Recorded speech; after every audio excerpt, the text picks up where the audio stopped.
Hollywood's hottest leading ladies after making the leap from the small screen to the silver screen.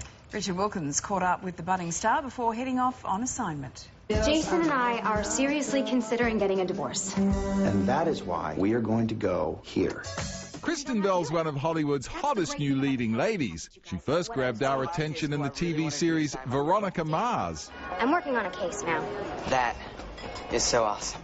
The tiny blonde's next big step, playing the title character in Forgetting Sarah Marshall, where she worked opposite notorious womanizer Russell Brand. You're welcome to join us, obviously, if you like. Okay.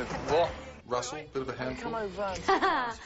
Oh, Russell. You know, I think that I might be the only woman that speaks of him like this, but Russell is not very much of a handful. Perhaps it's because I drew very strong boundaries with him initially. I can be as sassy as he can be. So he knew the rules of the game right off the bat. I just said no.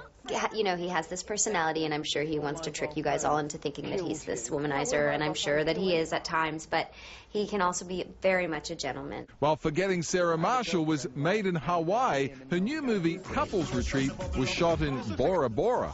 Welcome to Eden, your itinerary. You sure know how to pick your locations. I know, right? At this point, it's been dumb luck, but now I'm seriously reevaluating. I think I'm just going to get a tropical agent as opposed to a film agent and only work in exotic locations. This must have been fun, having a whole bunch of you who obviously get on pretty well. It was so dreamy shooting here because we were on a vacation for 5 weeks, stuck on an island with the funniest people in the world.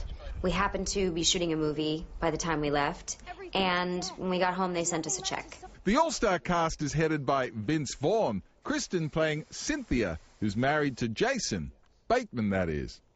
Was Jason called Jason because he was being played by Jason? Yes, because Jon Favreau and Vince Vaughn wrote the part for Jason Bateman. Then you get your name. And also because Jason is an idiot, and sometimes if you say his character name, he doesn't turn. So a lot of this was dumbing down all the material for Jason, you know, and his very low IQ. Yeah. Jason, you go, no. That's right. That's right. He goes, huh? Hello? I'm Cora. Call me Astro. She's quickly becoming one of the most sought-after actresses in Hollywood, and we'll next hear her on the big screen in Astro Boy, the updated story about the boy robot who's abandoned and left to fend for himself.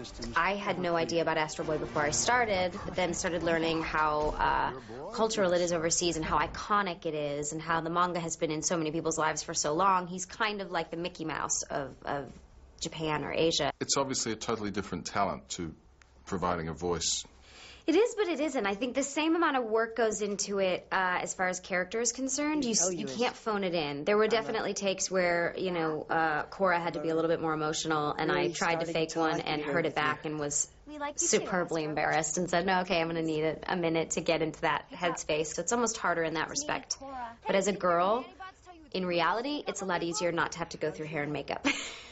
Astro Boy hits cinemas next Thursday.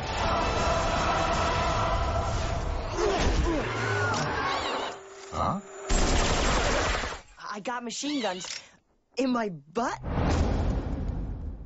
That's a new event for Astro Boy.